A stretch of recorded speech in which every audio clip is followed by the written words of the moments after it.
Chapter 6 में हमारा next topic है हार्मोनिक प्रोग्रेशन। इसकी डेफिनेशन देखते हैं। A sequence of numbers is called a harmonic sequence और harmonic progression if the reciprocals of its terms are in arithmetic progression.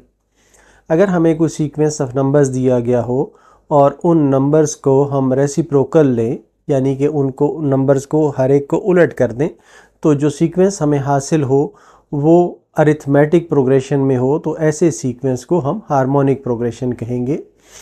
Example के तौर पे हमें यहाँ पर सीक्वेंस दिया गया है 1/1, 1/3, 1/5, 1/7 और इस तरह ये चलता जा रहा है।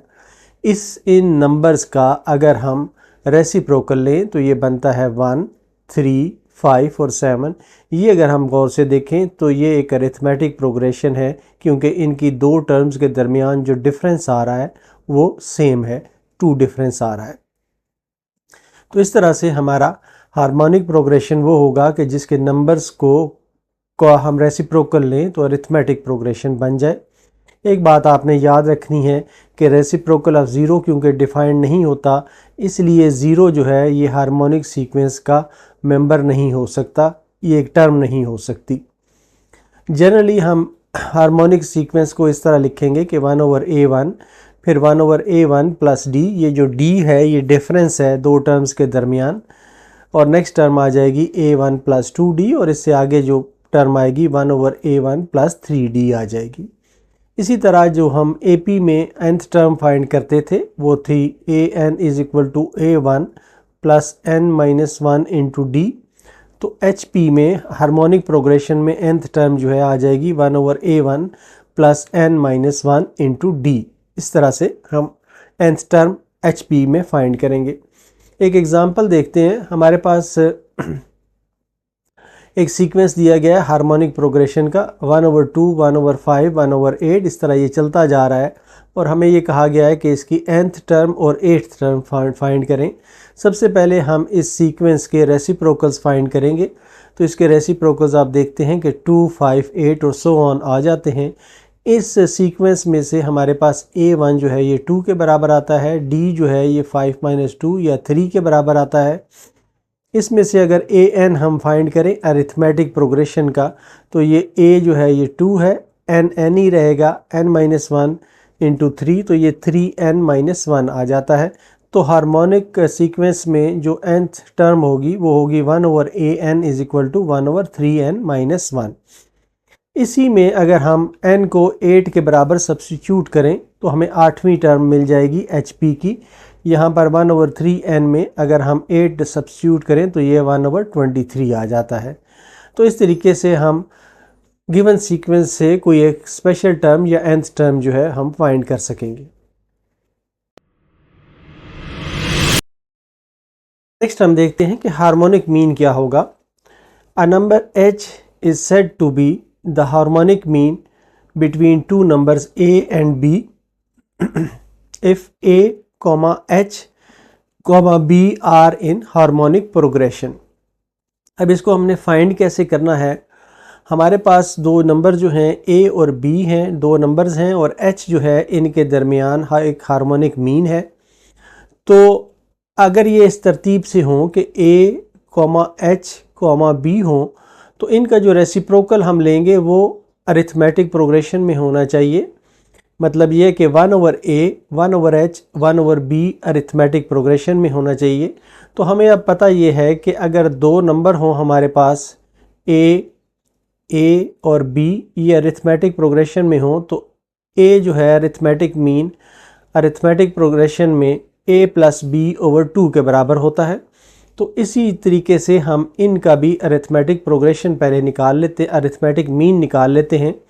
तो ये आ जाता है 1/h is equal to 1/A plus 1/b divided by 2।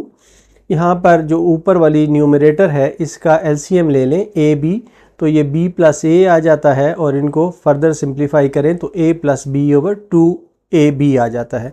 अब ये हमारे पास 1/h था, ये हमने अरिथमेटिक मीन निकाला था। इसी को जब हम रेसिप्रोकल लेते हैं, ये उलट करते हैं, तो ये हार्मोनिक प्रोग्रेशन बन जाता है h is equal to 2ab divided by a plus b, जो है ये एक अरिथमेटिक हार्मोनिक मीन बन जाता है। एग्जाम्पल के तौर पे अगर हमें 3 और 7 के दरमियान हार्मोनिक मीन फाइंड करना हो तो हम इसको इस तरह से फाइंड कर सकते हैं कि 2 multiplied by a b, 3 multiplied by 7 divided by 3 plus 7, तो ये 2 मल्टीप्लाइड बाई 21 डिवाइडेड बाई 10, तो ये 21/5 जो है ये एक हार्मोनिक मीन आ जाएगा 3 और 7 के दरमियान। इसी तरह अगर हमें n harmonic means between between two numbers हमें फाइंड करना हो तो हम सपोज करते हैं कि h1, h2, h3, hn are n harmonic means between a and b, और इसको इस तरतीब से हम लिख सकते हैं कि a, h1, h2, h3, hn, b जो हैं ये एक हार्मोनिक प्रोग्रेशन बनाएंगे। अगर हम n हार्मोनिक मीन्स किसी दो नंबर्स के दरमियान में इंसर्ट करना चाहते हैं तो पहले हमें उनके n अरिथमेटिक मीन्स फाइंड करना पड़ेंगे।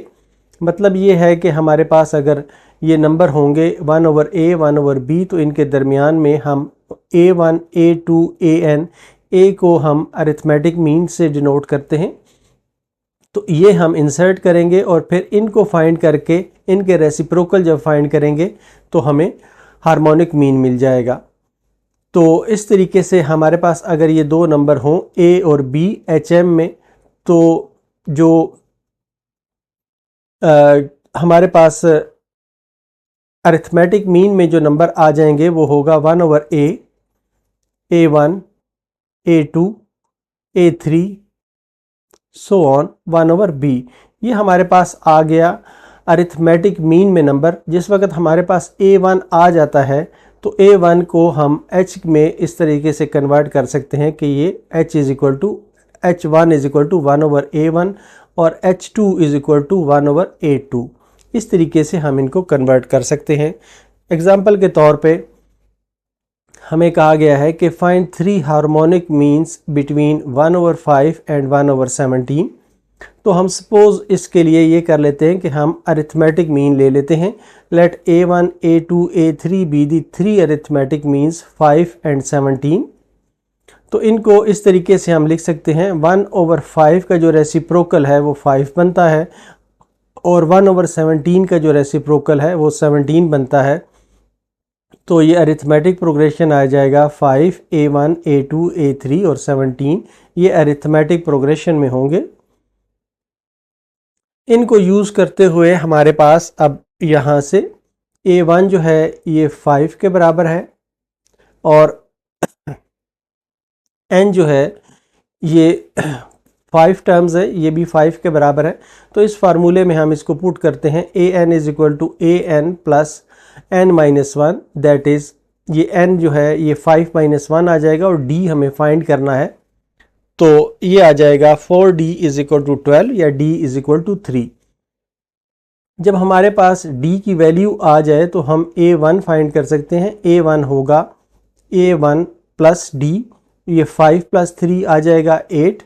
इसी तरह ये आ जाएगा a2 आ जाएगा a1 प्लस 2d, ये 11 आ जाएगा और a3 आ जाएगा a1 प्लस 3d, ये 14 आ जाएगा।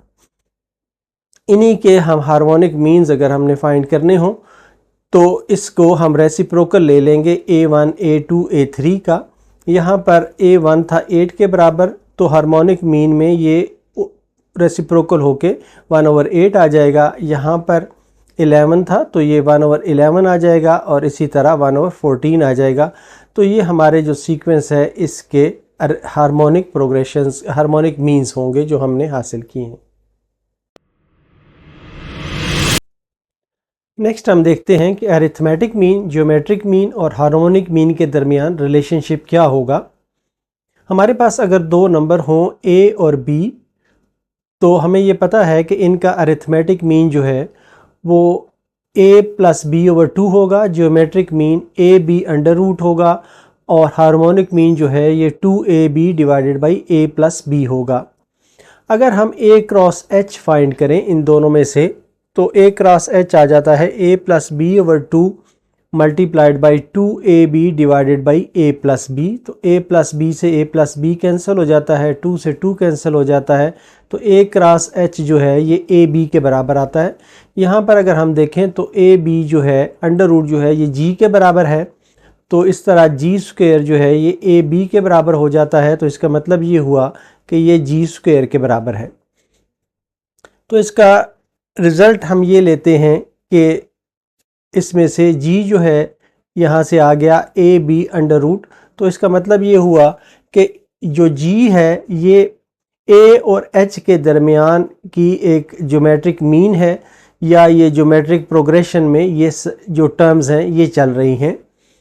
तो मिसाल के तौर पे हम ये समझने की कोशिश करते हैं कि अगर हमारे पास a -1 के बराबर हो, b 5 के बराबर हो, तो इसका जो अरिथमेटिक मीन है -1 प्लस 5 डिवाइडेड बाई 2, तो ये 2 के बराबर आता है। ज्योमेट्रिक मीन जो है ये -1 मल्टीप्लाइड बाई 5, तो ये आ जाता है प्लस माइनस अंडर रूट 5, और आयोटा जो है ये अंडर रूट से बाहर है, अंडर आयोटा आ जाता है। हार्मोनिक मीन जो है ये 2ab divided by a plus b, solve करें तो ये -5/2 आ जाता है। a क्रॉस h फाइंड करें तो ये आ जाता है 2 मल्टीप्लाइड बाई -5/2, तो ये -5 आ जाता है। और ये जो a क्रॉस h है ये हमने देखा था ऊपर कि ये जी स्क्वायर के बराबर है, तो g square is equal to आ जाता है plus minus under root 5 into iota. इसी चीज़ को -5 को हम इस तरीके से लिख सकते हैं, या ये बराबर है 5 iota square is equal to -5। तो इससे हमें ये पता चलता है कि a cross h is equal to g square, और a g h जो हैं ये एक ज्योमेट्रिक प्रोग्रेशन में फाल करते हैं। इस तरतीब से ये फाल करते हैं कि इनके दरमियान कॉमन रेशो जो है ये बराबर होती है। एक और नोट दिया गया है कि G square is equal to A H ऐसी सूरत में भी होता है कि अगर ये किसी कॉम्प्लेक्स नंबर का ए बी जो है ये कॉम्प्लेक्स नंबर हो, तब भी ये रिलेशनशिप जो है ये ट्रू होती है। नेक्स्ट हमने फाइंड ये करना है कि अगर हमारे पास हमने शो ये करना है कि ए जो है वो एच से बड़ा होगा, ग्रेटर देन होगा, अगर हमारे पास दो positive distinct real numbers a b हों, तो ए जो है वो एच से बड़ा होगा। a is greater than h, a की अरिथमेटिक मीन है a प्लस बी ओवर 2, और h है 2ab divided by a plus b. तो इनको हम क्रॉस मल्टीप्लाई कर लें तो ये आ जाता है a प्लस बी का होल स्क्वायर, और 2 को इस तरफ से मल्टीप्लाई कर लें तो ये आ जाता है ग्रेटर देन 4ab, या 4ab को इस साइड पर आप लेके आएँ तो ये -4ab आ जाता है। a plus b whole square -4ab greater than 0 आ जाता है, तो ये आ जाता है a minus b whole square जो कि ग्रेटर देन 0 आ रहा है। इसको अगर आप सॉल्व कर लें, a square plus b square plus 2ab -4ab, तो ये बराबर है a square plus b square -2ab जो कि a minus b whole square के बराबर है। इसलिए ये रिजल्ट हमारे पास आ रहा है कि a minus b whole square is greater than 0। ये ट्रू होगा क्योंकि a माइनस बी एक रियल नंबर है, और स्क्वायर ऑफ रियल नंबर जो है हमेशा पॉजिटिव होता है, इसलिए ये रिलेशनशिप जो है ये ट्रू होगी। तो हम ये कहेंगे कि a is always greater than h। Positive real number के लिए a जो है वो h से बड़ा होगा। इसी तरह हम देखते हैं कि क्या a जो है वो g से भी बड़ा है। अगर हमारे पास दो पॉजिटिव रियल नंबर्स हों a और b, तो क्या a जो है ये g से भी बड़ा होगा, अरिथमेटिक मीन ज्योमेट्रिक मीन से बड़ा होगा। तो इसका जो रिलेशनशिप बनता है वो है a प्लस बी ओवर 2, और greater is greater than plus minus a b under root. तो इस ए बी अंडर रूट को अगर हम इस साइड पर लेके आएँ तो इसके साइंस जो हैं ये तब्दील हो जाएंगे। ये बन जाएगा a plus b minus plus 2 under root a b greater than 0, या इसको अगर हम स्क्वायर की शक्ल में लिखें तो ये under root a minus plus b under root whole square is greater than 0। तो ये भी ट्रू होगा क्योंकि स्क्वायर ऑफ रियल नंबर जो है ये हमेशा पॉजिटिव होता है, इसलिए ये भी ट्रू होगा। अब नेक्स्ट एक रिज़ल्ट हमारे पास है जिसे हमने देखना है कि अगर a ग्रेटर देन a जो है वो ग्रेटर देन g होगा और g जो है ये ग्रेटर देन h होगा, अगर हमारे पास a b जो हैं ये दो डिस्टिंक्ट रियल पॉजिटिव नंबर्स हों तो a जो है ये ग्रेटर देन g होगा और g जो है वो ग्रेटर देन h होगा। लेकिन अगर यही नंबर्स हमारे पास नेगेटिव में हों, नेगेटिव रियल नंबर्स हों, तो a जो है ये रिलेशनशिप उलट हो जाएगी, a लेस देन g और लेस देन h होगा। ये दो जो रिज़ल्ट्स हैं ये आपने ज़हन में रखने हैं कि a जो अरिथमेटिक मीन है वो ज़्यादा होगा ज्योमेट्रिक मीन से और ज्योमेट्रिक मीन ज़्यादा होगा h से, हार्मोनिक मीन से, अगर हमारे पास a b जो हैं वो दो रियल पॉजिटिव नंबर्स हैं। अगर नेगेटिव नंबर्स हों तो यही चीज़ जो है ये रिवर्स हो जाएगी, ए अरिथमेटिक मीन जो है वो लेस होगा ज्योमेट्रिक मीन से और ज्योमेट्रिक मीन जो है लेस होगा हार्मोनिक मीन से।